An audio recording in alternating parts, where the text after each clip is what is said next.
Singer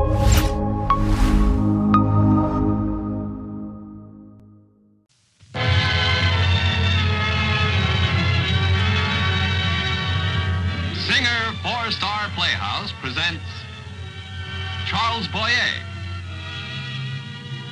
Dick Powell, David Niven, Ida Lupino.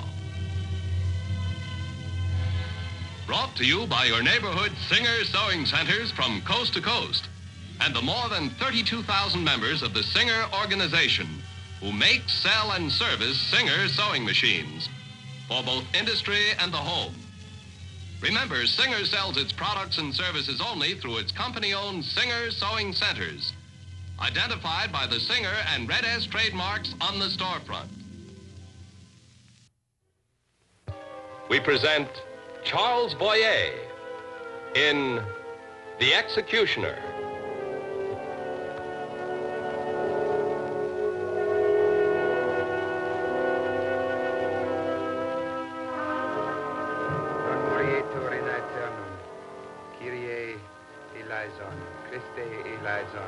Kyrie eleison, Pater Noster, in nomine Sanctus. Ne nos inducas in tentatione, sed libera nos a malo. Apporte inferi, erue Domine animum Ieus. Mrs. Rogers, do you think she'll go back to the States? What else? We'll have to make a report on this to Washington. I'd wait till they're through with their investigation. They won't publish the results. We have ways. It'll be a court-martial. There's the presiding judge. Amen. Who represent the government? The Minister of the Interior. Police actions are under his jurisdiction. This was no police action. This was murder. I'm sorry for her.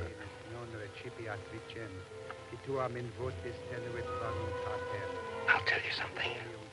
The court-martial will prove nothing. There's that terrible major of police behind all this, Tenente. And he's here. Can you imagine such insolence? Tenente is a responsible man. He wouldn't kill without good reason. He would. He has. Per Christum Dominum Nostrum. Amen.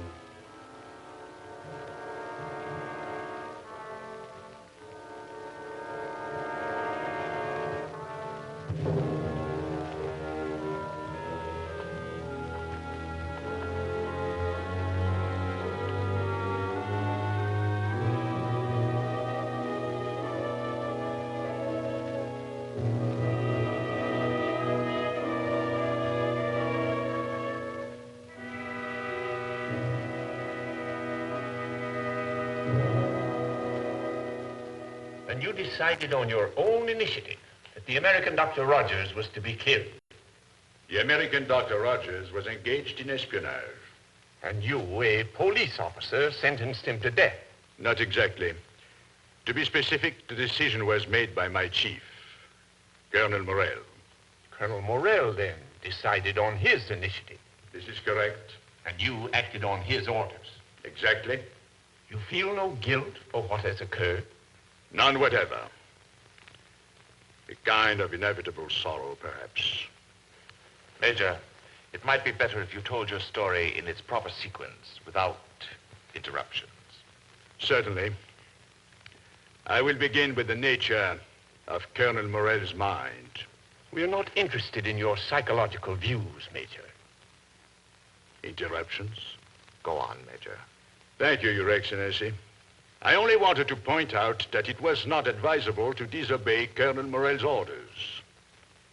He informed me that Dr. Wesley Rogers, a physician working at the American clinic, had smuggled intelligence reports to the United States. Colonel Morel, then, was satisfied as to the truth of his suspicions? He did not suspect, he was convinced. The doctor sent his reports in guise of medical research statistics, experimental equations and such. Actually, there were armament reports. So you became convinced, too? It was not necessary that I be convinced. I simply carry out orders. Colonel Morel ordered me to have Dr. Rogers killed. Killed? Well, he could not have said that. Let me put it this way. Morel suggested that it would be for the good of the country if Dr. Rogers ceased his hostile activities. He said killed. His honor has more regard for the power of words than you and I do, Major. So let us try not to be so straightforward. The inner chamber of the State Security Police is not a ballroom, Your Excellency. But why killed? Why not tried and jailed or deported? Well, Colonel Morel did not wish to antagonize the American government. Did he think they would like an execution better?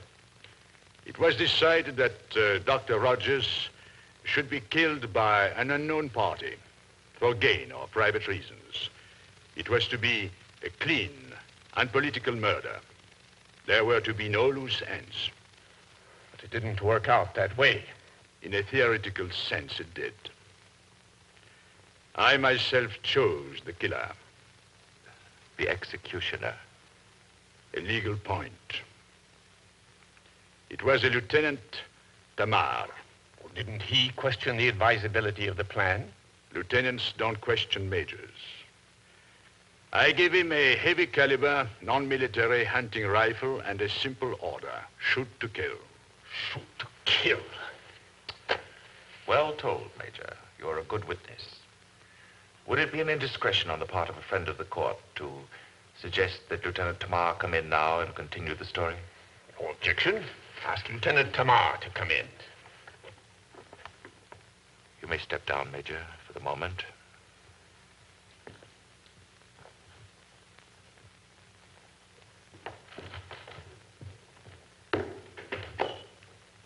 You are Lieutenant Tamar? Yes, Your Honor. We know the background to the story, so without any preliminaries, suppose you tell us your part in it. The Major. He called me to his office and told me to kill an American spy. How did you know he was a spy? I didn't. Major Tenente told me so. Did you ever meet Dr. Rogers? Yes. Did he look like a spy to you? Anyone may be a spy, whether they look like one or not. But it is a spy's business not to look like one. Back to your story, Lieutenant. On the 25th, Major Tenente asked me to come to his office. Ordered you, Lieutenant. I'm sorry, ordered me. I found him in his office.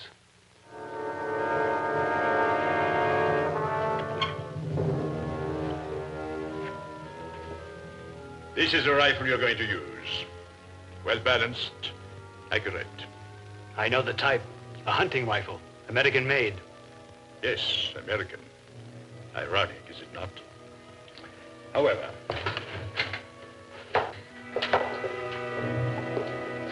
this is the man, Colonel. What is your name?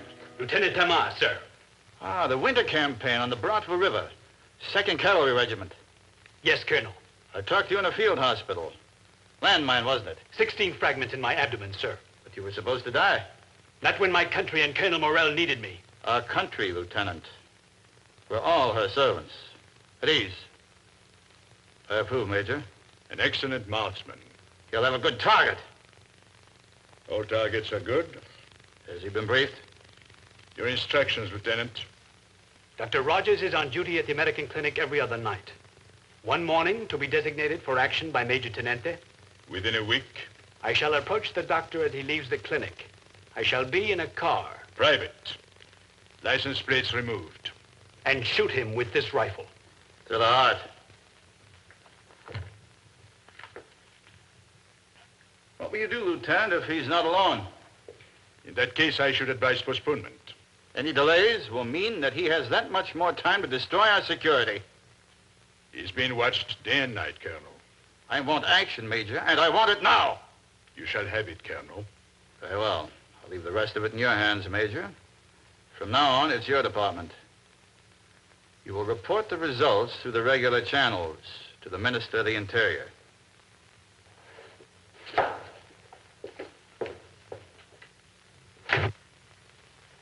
At ease.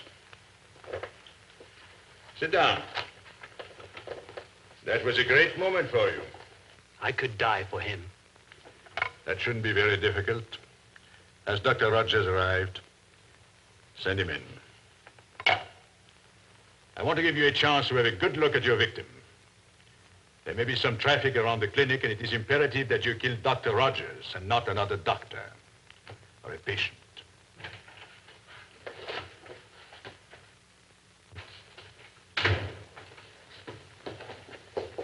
Good morning, Doctor. Major? Will you sit down, please? Thank you. Now, where did I put it? You can skip my dossier, Major. You know it by heart. Here it is. Why did you ask me here? Illegal parking. We both know I don't have a car. Oh, yes, yes, of course. Stupid of me. Well, now that you're here, let us have a little chat. I've been at the clinic all night, Major. I'm very tired. It won't take long. You dislike this country? Is that a statement or a question? Both. All right, I do. What's keeping you here? Rickets, fevers, malnutrition. Too many patients, too much misery. In other words, Major, what I dislike about your country is what's keeping me here. I understand you are conducting some kind of medical research. I do no such thing, Major. I'm a doctor. I only know how to heal injured tissue. But you send out reports to the Foundation in the United States. I do not. One more thing. Are you aware that your private mail is under surveillance? Of course I am. That is all, Doctor. Good. Oh, will you convey my respects to Mrs. Rogers, please? I met her the other day at Colonel Morell's reception. She's a very beautiful woman. Thank you, Major. That's an American rifle, isn't it? I used to own one like this. A reliable weapon. Quite deadly. But that's how I met Dr. Rogers. The next time I... Just a moment. Step down. But he hasn't finished his testimony yet. He can continue later. Step down. I want to ask Major Tenente a few questions. Major, if you please.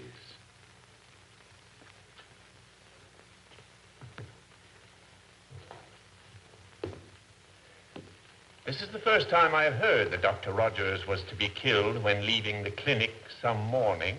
The killing was done at night at the Rogers home through the living room window. Why? At the last moment, I had to change the plan. This was in disobedience to Colonel Morell's orders. No, Your Honor, I never disobey orders. I merely improved upon a suggestion. After making a survey of the grounds around the clinic, I came to the conclusion that it was not safe. One of the American nurses could have observed the shooting. Why not have her killed, too?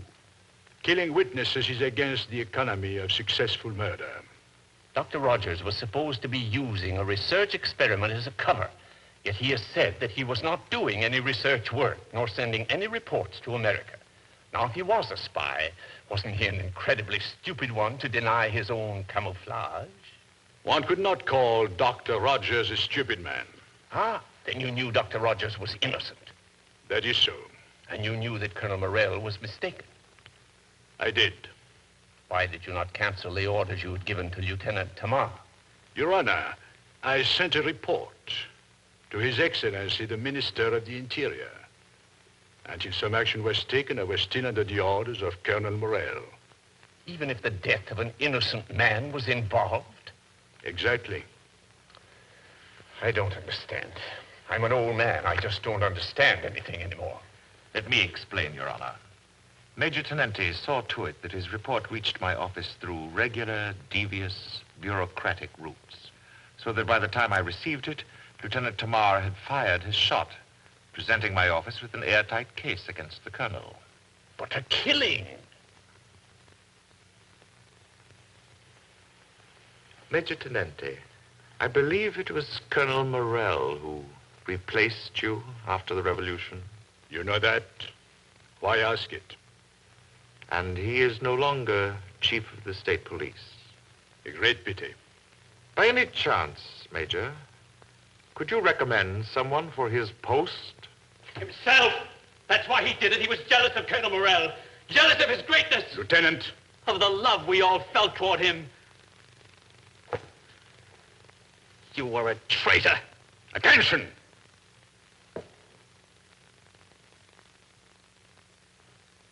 At ease.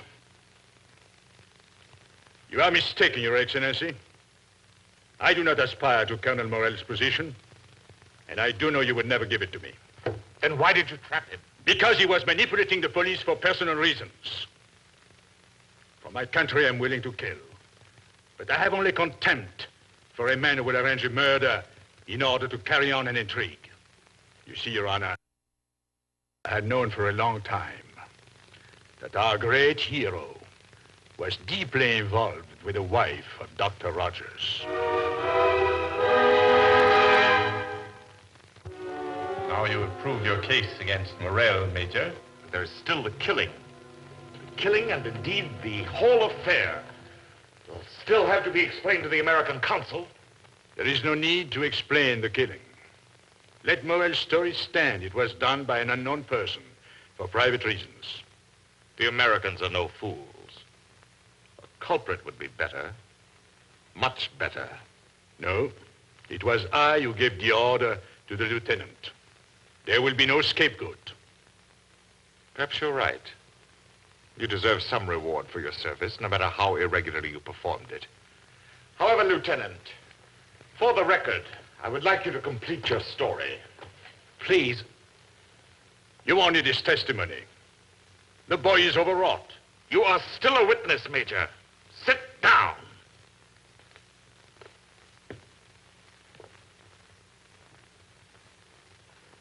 Let the lieutenant come forward.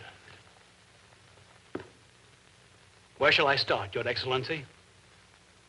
The night of the murder. On the night of the killing, I did nothing I wasn't ordered to. I took my post overlooking the house on a small hill some distance away.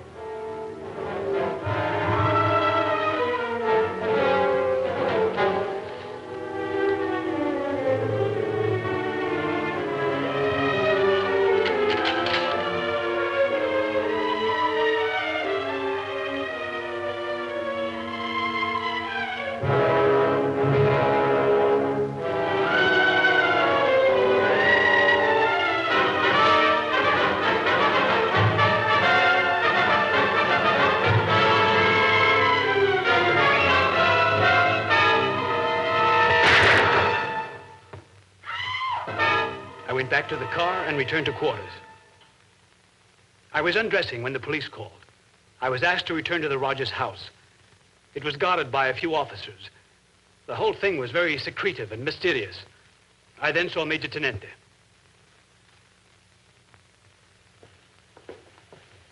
Is there anything wrong, sir? No, nothing. I thought perhaps I did not hit him right. No, Lieutenant, you've done your duty remarkably well. Right through the heart.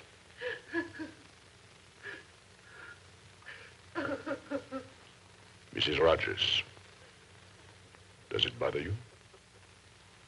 No, sir. We're now waiting for the Minister of the Interior.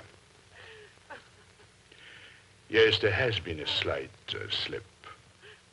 No. Not your fault.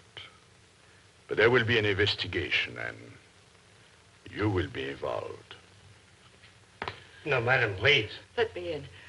I want to see him once more, please.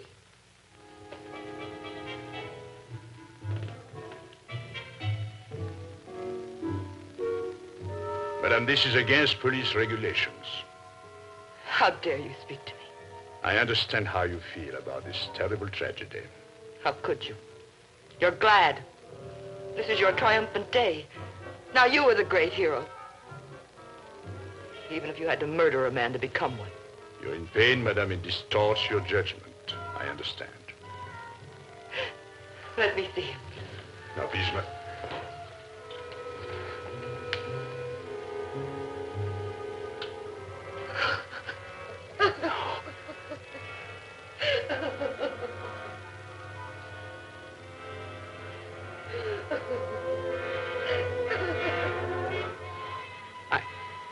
I did not know it was going to be like that. I did not. I hope, Your Excellency, that you have enjoyed this emotional exhibition. That's enough, Lieutenant. If you want to be a man, always stand by what you've done. May the witness step down. You are excused. but not forgiven. There's only one witness left. You wish to hear him? I respectfully submit that he should be heard. Let the last witness come in.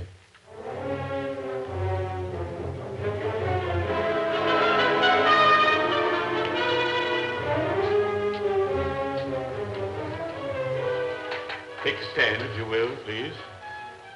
This is the man who should have died. This is the man I thought I was aiming at Rogers' house. Who could dream the man in the window was anyone but Rogers? Instead, it was the greatest man our country ever produced, Colonel Morell. And I murdered him. Lieutenant! I didn't mean to do it, Your Honor. It was he, the American, who was supposed to die. And he will. Lieutenant! Get out of my way, Major! Drop that gun.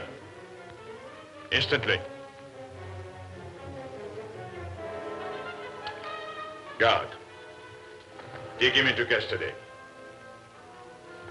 Flower of the nation. I'm sorry for the interruption. Your name is Dr. Wesley Rogers? That's right. You're a citizen of the United States? Yes. But I'm being treated as unjustly as if I were a native of your country. My dear doctor, we are deeply embarrassed over the gross mistake Colonel Morell made about your loyalty to our country. I'm not loyal to your country, sir. And Morell did not make a mistake. He simply wanted me out of the way. But now, he is dead instead. Providence works in mysterious but sometimes highly efficient ways. But I'm being held in custody. Why? There's still the question of the murder of Colonel Morell. You want to hold me responsible for that? But you know I didn't do it. Perhaps not. But you had a very good reason. So had the whole country. Major Tenente, just whom are you representing here? A strange, distorted sense of decency, sir, but I apologize. You had a special and personal reason to kill him, did you not? I did. And I would have killed him gladly, but I didn't. Your man killed him, thinking it was I. I heard him say that just now. And I can prove that that night I was working at my clinic. My dear doctor, we are not interested in facts. We are interested in appearances, how things will seem to the world at large. Like your suddenly being called back to duty at your clinic on your customary night off. They brought in a difficult case, so they called me in. Who called you? I can't say, but what does it matter? My whole staff can testify I was there. But they're your countrymen.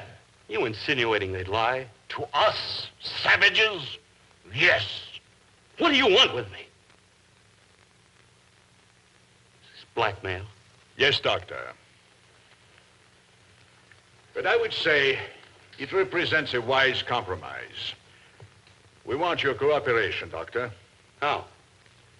We want you to leave the country. Do you think after what's happened I'd stay? There is a little more that we want from you. What is it? Complete silence. Forever. There's nothing for me to brag about. There's nothing for you to be ashamed of either. Will you promise? As a favor to you, yes. I promise. Court dismissed. Clever, my dear Major. You have been exonerated, and Morell is resting in peace. Very clever, my dear Major. His Excellency has a remarkable sense of humor. By the way, Major, somebody saw you after the funeral putting a rose on Morell's grave. It was a comedian. For such an out-and-out scoundrel. The man we buried died as a scoundrel. But once he was a hero. The flower was for the hero, Your Excellency. You know, Doctor, it's a shame you have to leave the country now. Perhaps it will be a better place to live in soon. Through treachery and bloodshed? Never. How else can you act in our time? Is it better to be pure and do nothing? Colonel Morell was a cruel, corrupt man. He was above the law. He had to be stopped. He's dead now. Could have been I. Yes. But fate decided otherwise.